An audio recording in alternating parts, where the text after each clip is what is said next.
Hello students, मेरा नाम पीयूष राठौर है। स्कॉलर्स रेफरेंस में आप सभी का हार्दिक स्वागत करता हूं। आज हम क्लास 10th का केमिस्ट्री का first lesson chemical reaction and equation का सेकंड पार्ट पढ़ेंगे।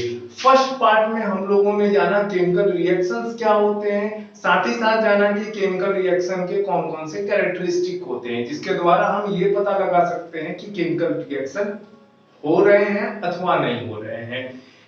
सेकेंड पार्ट में हम लोग जानेंगे केमिकल इक्वेशन किसे कहते हैं और साथ ही साथ जानेंगे कि अनबैलेंस इक्वेशन और बैलेंस इक्वेशन किसे कहते हैं, साथ ही साथ अनबैलेंस इक्वेशन को किस प्रकार से बैलेंस करते हैं। तो आइए शुरू करते हैं हमारा सेकेंड पार्ट जिसका फर्स्ट टॉपिक है केमिकल इक्वेशन।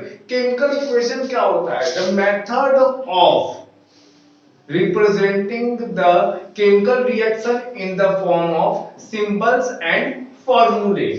यानी कि केमिकल इक्वेशन वह मेथड होता है जिसके द्वारा हम लोग ये किसी भी केमिकल रिएक्शन को सिंबल्स और फॉर्मूले के आधार पे हम लोग उसे लिखते हैं। और ऐसा करते क्यों है? ऐसा इसलिए करते हैं ताकि हम लोग सिंबल्स और फॉर्मूले पे ये क्लियर कर सके कि कितने एटम्स, मॉलिक्यूल्स अथवा आयंस कहां पे जा रहे हैं और नया जो फॉर्मूला बन रहा है उसकी अमाउंट कितनी है और कितनी मात्रा में बन रही है। इन सारे डिटेल्स को बड़े आसानी से जान सकते हैं। फॉर एग्जांपल हम चलते हैं, अगर जिंक को सल्फ्यूरिक एसिड के साथ रिएक्ट करते हैं तो हमें जिंक सल्फेट और साथ ही साथ हाइड्रोजन गैस प्राप्त होता है। ये रिएक्शन देखने में भी लंबा लग रहा है और साथ ही साथ इससे हम लोग को बस इतना पता चल रहा है कि जिंक जो है वह सल्फ्यूरिक एसिड के साथ रिएक्ट हो रहा है, लेकिन कितने मात्रा में जिंक रिएक्ट हो रहा है, कितने अमाउंट में, क्या कितने मॉलिक्यूल्स बन रहे हैं, ये सारी क्लेरिफाई नहीं हो रहा है। लेकिन अगर हम इसी को इक्वेशन यानी कि सिंबल्स और फॉर्मूले के आधार पे अगर हम लिखें तो हम क्या पाएंगे, कैसे लिखेंगे? Zn प्लस H2SO4 ये रिएक्ट कर रहा है तो रिएक्ट करके बन क्या रहा है? ZnSO4 और साथ ही साथ H2 अलग हो रहा है।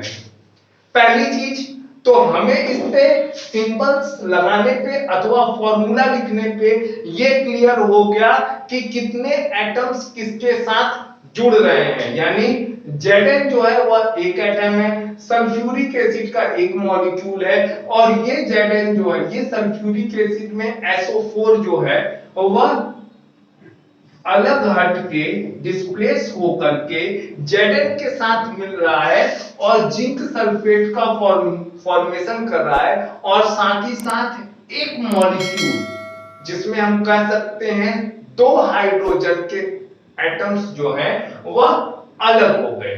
तो इस तरह से हम लोग केमिकल इक्वेशन के द्वारा हम लोग सिंबल्स और फॉर्मूले के द्वारा हम लोग आसानी से ये पता लगा सकते हैं कि कोई भी इक्वेशन के अंदर कितने मॉलिक्यूल्स और कितने एटम्स डिस्ट्रीब्यूट होकर के क्या-क्या नए-नए मॉलिक्यूल्स का फॉर्मेशन कर रहे हैं। और साथ ही साथ इसको लिखना और याद करना इसके मुकाबले थोड़ा आसान हो जाता है। बहुत सारे रिएक्शंस जो है वो बहुत बड़े-बड़े होते हैं। आपको आगे के क्लासेस में आपको मिलेंगे 11th 12th और ऊपर के क्लासेस में मिलेंगे जिसमें बहुत लंबे-लंबे इक्वेशंस रहेंगे अथवा रिएक्शन रहेंगे जिसको लिखना अथवा याद करना थोड़ा सा कठिन हो जाता है। लेकिन इस माध्यम से अगर हम लोग इक्वेशन के माध्यम से किसी भी रिएक्शन को शो करते हैं तो वो इसके मुकाबले थोड़ा आसान हो जाता है। आइए इसके आगे हम बात करते हैं बैलेंस्ड इक्वेशन की और अनबैलेंस्ड इक्वेशन की। बैलेंस्ड इक्वेशन होता क्या है? जैसा कि आप सभी जानते हैं किसी भी रिएक्शन और किसी भी इक्वेशन में दो पार्ट होते हैं, रिएक्टेंट के और प्रोडक्ट के। तो बैलेंस्ड इक्वेशन वह इक्वेशन होता है जिसमें रिएक्टेंट के अंदर जितने भी एटम्स, जितने एलिमेंट्स के एटम मौजूद हैं, उतने ही इक्वल एटम जो है वह प्रोडक्ट में भी मौजूद रहते हैं। ऐसे इक्वेशन को क्या बोलते हैं? Balance equation. फॉर एग्जांपल हम बात करें Zn प्लस H2SO4, यही पहला वाला एग्जांपल है। Zn प्लस H2SO4 ये रिएक्ट करता है तो क्या बनता है? ZnSO4 और साथ ही साथ H2 अलग हो जाता है। इसमें अगर हम देखेंगे तो Zn कितना है प्रोडक्ट रिएक्टेंट में और प्रोडक्ट में? Zn एक है रिएक्टेंट में भी और प्रोडक्ट में भी, एक ही एटम है। हाइड्रोजन के दो एटम्स और इसमें भी हैं, यानी हाइड्रोजन के दो एटम हैं। सल्फर एक रिएक्टेंट में भी है और एक प्रोडक्ट में भी है, यानी सल्फर जो है वह एक है और ऑक्सीजन जो है वह रिएक्टेंट में भी 4 है और प्रोडक्ट में भी 4 है। हम देख रहे हैं यहाँ पे रिएक्टेंट के अंदर जितने भी एटम्स हैं अलग अलग एलिमेंट्स के, वो प्रोडक्ट में भी क्या है? इक्वल ही है। इन्हीं को क्या ऐसे ही इक्वेशन को क्या बोलते हैं? बैलेंस्ड इक्वेशन बोलते हैं। और अनबैलेंस्ड इक्वेशन की बात करें तो अनबैलेंस्ड इक्वेशन ऐसे इक्वेशन होते हैं अथवा ऐसे रिएक्शन होते हैं जिसमें प्रोडक्ट और रिएक्टेंट इन दोनों के जो एलिमेंट्स हैं उनके अंदर नंबर ऑफ एटम्स या नंबर ऑफ मॉलिक्यूल्स इक्वल नहीं होते हैं। फॉर एग्जांपल अगर हम बात करें H2 प्लस O2, ये रिएक्ट कर रहा है और रिएक्ट करके 2H2O बना रहा है। आप इस पे ध्यान दीजिए, क्या ये बैलेंस्ड इक्वेशन है? देखते हैं हाइड्रोजन कितना है रिएक्टेंट में और प्रोडक्ट की बात करें तो हाइड्रोजन रिएक्टेंट में 2 है, प्रोडक्ट में 2 2 जा 4 है। उसी तरह ऑक्सीजन कितना है रिएक्टेंट में 2 है और प्रोडक्ट में भी सिर्फ 2 ही है, यानी कि हमारा हाइड्रोजन जो है वो अनबैलेंस्ड है। अब हाइड्रोजन को हमें बैलेंस्ड करना होगा। क्या करेंगे? यहां से 2 गायब कर दें? ऐसा कर सकते हैं क्या? आप ध्यान दीजिएगा दो चीजें। पहली चीज कि जो प्रोडक्ट बाई प्रोडक्ट बन रहा है वैसा कोई मॉलिक्यूल बन होना भी चाहिए, ये सेटिस्फाइड होना चाहिए। HO ऐसा कोई मॉलिक्यूल होता नहीं है। H2O जो होता है वो वाटर का मॉलिक्यूल होता है, लेकिन HO से कोई मॉलिक्यूल होता नहीं है। तो हम लोग अनबैलेंस्ड इक्वेशन में प्रोडक्ट में या रिएक्टेंट में नंबर्स को बढ़ा सकते हैं, लेकिन हमेशा याद रखिएगा नंबर को घटा नहीं सकते। अगर आप घटा रहे हैं प्रोडक्ट या रिएक्टेंट में नंबर्स को तो वहीं पे गलत हो जा रहा है। जैसे H2 और O2 में हो क्या रहा है, हमारे हाइड्रोजन में अगर हम देखें तो रिएक्टेंट वाले पार्ट में क्या है, हाइड्रोजन केवल 2 है और प्रोडक्ट में 4 है। अगर हम किसी तरह से इस रिएक्टेंट के हाइड्रोजन में अगर 2 जोड़ दें तो रिएक्टेंट भी 4 हो जाएगा और प्रोडक्ट भी 4 हो जाएगा। तो हाइड्रोजन में क्या करेंगे, यहां पे 2 बैठा देंगे। अब आप देख लीजिए बैलेंस्ड हो गया। हाइड्रोजन कितने हैं? 4 है, हाइड्रोजन यहां भी 4 हो गए, ऑक्सीजन यहां भी 2 है और ऑक्सीजन यहां भी 2 हो जाएंगे। तो अनबैलेंस्ड इक्वेशन ऐसे इक्वेशन होते हैं जिसमें प्रोडक्ट और रिएक्टेंट में नंबर ऑफ मॉलिक्यूल्स अथवा नंबर ऑफ एटम्स एलिमेंट्स के अलग अलग होते हैं और ऐसे अनबैलेंस्ड इक्वेशन को बैलेंस्ड बनाया जाता है। आगे हम बात करते हैं अलग अलग इक्वेशन अनबैलेंस्ड इक्वेशन की, जिसको किस प्रकार से हम बैलेंस्ड बना सकते हैं। आइए इसके आगे हम एक नए अनबैलेंस्ड इक्वेशन को बैलेंस्ड करते हैं। यहां क्या है Fe, जिसे फेरस अथवा आयरन बोलते हैं, वो ऑक्सीजन के मॉलिक्यूल के साथ रिएक्ट कर रहा है और रिएक्ट करने के बाद बाई प्रोडक्ट के रूप में Fe2O3 बना रहा है। अगर हम ध्यान दें तो यहां Fe रिएक्टेंट के रूप में 1 है और प्रोडक्ट में कितना है, Fe 2 है। दूसरा, ऑक्सीजन की बात करें तो ऑक्सीजन रिएक्टेंट में 2 है और प्रोडक्ट में 3 है। अगर हम यहां पे Fe में 2 कर दें तो ये 2 हो जाएगा और ये भी इक्वल हो जाएगा, लेकिन यहां ऑक्सीजन कितना है, 2 है और यहां ऑक्सीजन कितना है, 3 है। तो ये पॉसिबल नहीं है कि 2 को 3 कर दें। हम ऐसा कर सकते हैं कि ये ऑक्सीजन का एक मॉलिक्यूल O2 जो है उसको यहां पे 2 कर सकते हैं। जब यहां पे 2 कर दे रहे हैं तो ऑक्सीजन कितना हो जा रहा है, 4, लेकिन यहां ऑक्सीजन फिर कितना रह रहा है, 3, यानी एक बढ़ जा रहा है अथवा एक घट जा रहा है। तो पहले हम लोग रिएक्टेंट प्रोडक्ट से चालू करते हैं। अगर हम यहां पे 2 कर दे रहे हैं तो ऑक्सीजन कितना हो जा रहा है, 3 2 जा 6, और अगर हम यहां पे 3 कर दे रहे हैं तो भी ऑक्सीजन कितना हो जा रहा है, 3 2 जा 6, यानी ऑक्सीजन दोनों क्रम में, प्रोडक्ट में और रिएक्टेंट में 6 6 हो गए। अब आते हैं इसके रिएक्टेंट फेरस के प्रोडक्ट के बारे में। अगर फेरस में फेरस का प्रोडक्ट में देखें तो 4 है और यहां फेरस कितना है, 1 है। तो अगर यहां पे हम Fe में 4 लगा दें तो ये दोनों आप देखेंगे रिएक्टेंट और प्रोडक्ट दोनों में Fe कितना हो जाएंगे, 4 4 होकर के इक्वल हो जाएंगे और हमारा ये अनबैलेंस्ड इक्वेशन बैलेंस्ड हो जाएगा। आइए इसके आगे हम एक नए अनबैलेंस्ड इक्वेशन की तरफ बढ़ते हैं। NH3 प्लस CuO, ये दोनों आपस में रिएक्ट कर रहे हैं और रिएक्ट करने के बाद Cu plus N2 plus H2O बना रहे हैं। यहां पे ये दोनों क्या है, अनबैलेंस्ड है। अगर नाइट्रोजन N की बात करें तो नाइट्रोजन रिएक्टेंट में 1 है और प्रोडक्ट में 2 है। उसी तरह हाइड्रोजन रिएक्टेंट में 3 है और प्रोडक्ट में 2 है। ऑक्सीजन जो है वह रिएक्टेंट में 1 है और प्रोडक्ट में भी 1 है। साथ ही साथ Cu जो है वह भी रिएक्टेंट में 1 है और प्रोडक्ट में 1 है। ऑक्सीजन और Cu तो कॉपर तो हमारे इक्वल है, बैलेंस्ड है, लेकिन नाइट्रोजन और हाइड्रोजन जो है वो बैलेंस्ड नहीं है। चलिए आइए इसको बैलेंस करते हैं, देखते हैं करना क्या है। नाइट्रोजन यहाँ रिएक्टेंट में 1 है और प्रोडक्ट में 2 है। अगर हम नाइट्रोजन को यहां 2 कर दे रहे हैं तो हमारा नाइट्रोजन जो है वह इक्वल हो जा रहा है, लेकिन हाइड्रोजन 3 2 जा 6 हो जा रहा है और यहां पे अगर हम 3 कर दें तो हमारा हाइड्रोजन भी क्या हो रहा है, बैलेंस्ड हो जा रहा है। नाइट्रोजन 2 2 होकर के बैलेंस हो गया और हाइड्रोजन जो है वो 3 2 जा 6 होकर के बैलेंस हो गया। अब देखते हैं अनबैलेंस्ड बचा क्या।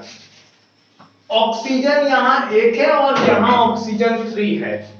ऑक्सीजन को 3 अगर प्रोडक्ट में है, 3 हो गया है, तो हमें रिएक्टेंट में भी ऑक्सीजन को 3 करना होगा। अब बात करते हैं हम कॉपर की, तो कॉपर भी 3 है और रिएक्टेंट में, तो प्रोडक्ट में भी हमें 3 करना होगा।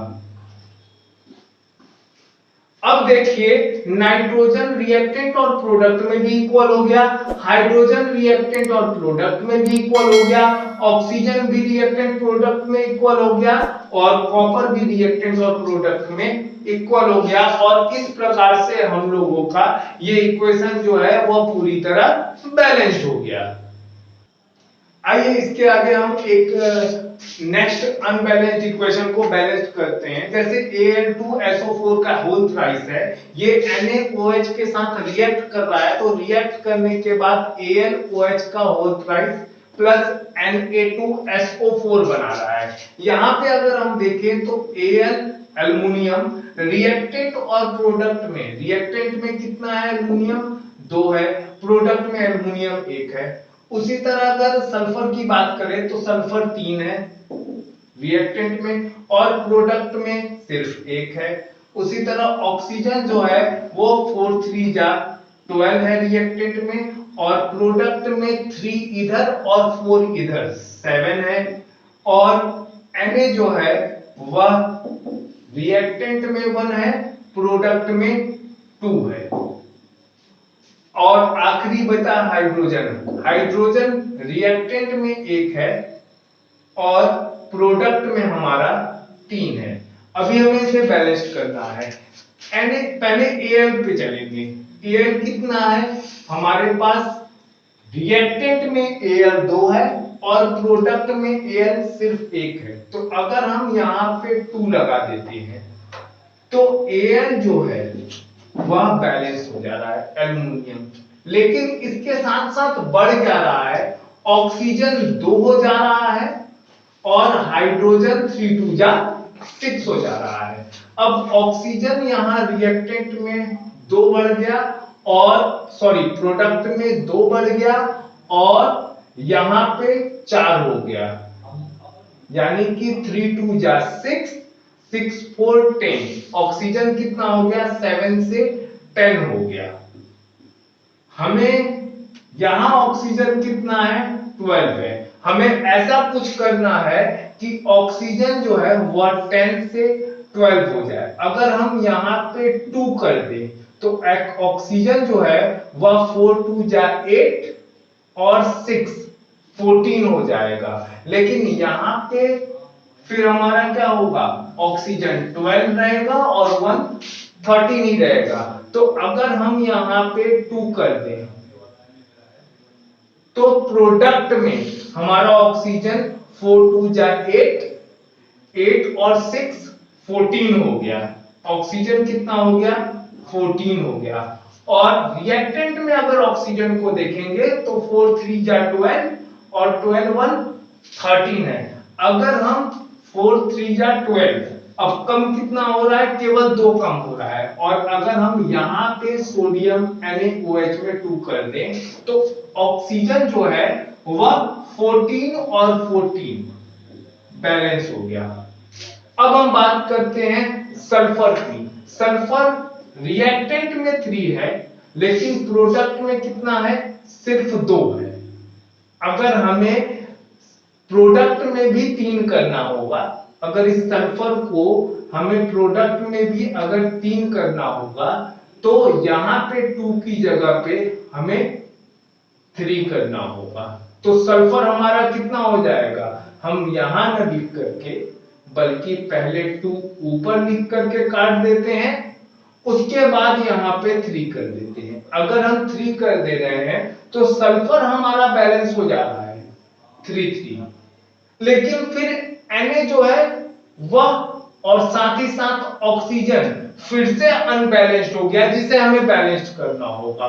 ऑक्सीजन कितना है 4 3 जा 12 3 2 जा 6 12 और 6 ऑक्सीजन कितना हो गया 18 हो गया। और इधर रिएक्टेंट में ऑक्सीजन कितना है 4 3 जा 12 12 और 2 केवल 14 है। अगर हम यहां 6 कर दें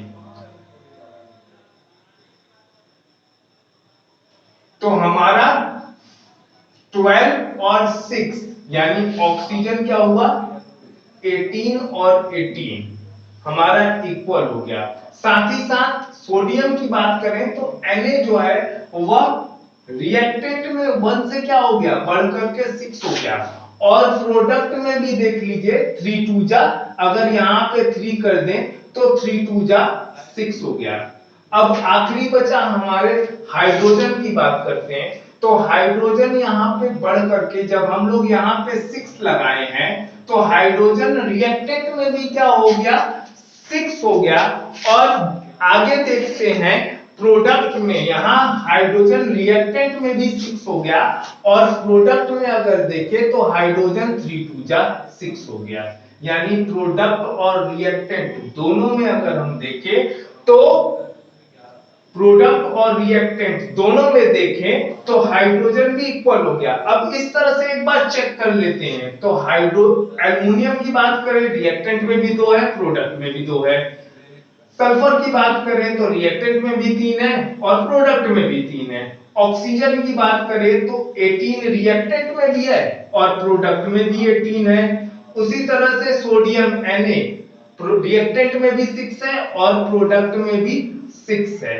हाइड्रोजन जो है वह रिएक्टेंट में भी 6 है और प्रोडक्ट में भी 6 है। और इस प्रकार से हमारा अनबैलेंस्ड इक्वेशन जो है वह बैलेंस हो गया।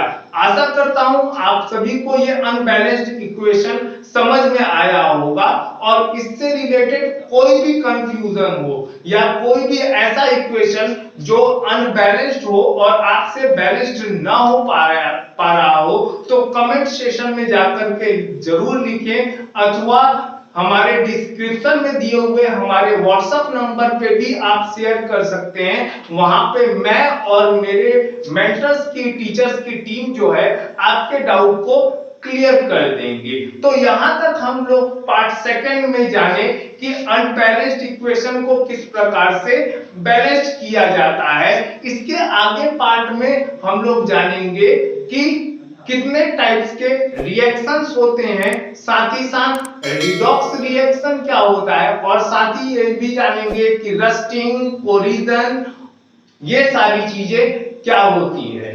तो आपको ये वीडियो कैसा लगा इसके लिए कमेंट जरूर करें और आगे के वीडियो प्राप्त करने के लिए इस वीडियो को लाइक करें, कमेंट करें, शेयर करें और सब्सक्राइब जरूर करें। Thank you, have a nice day.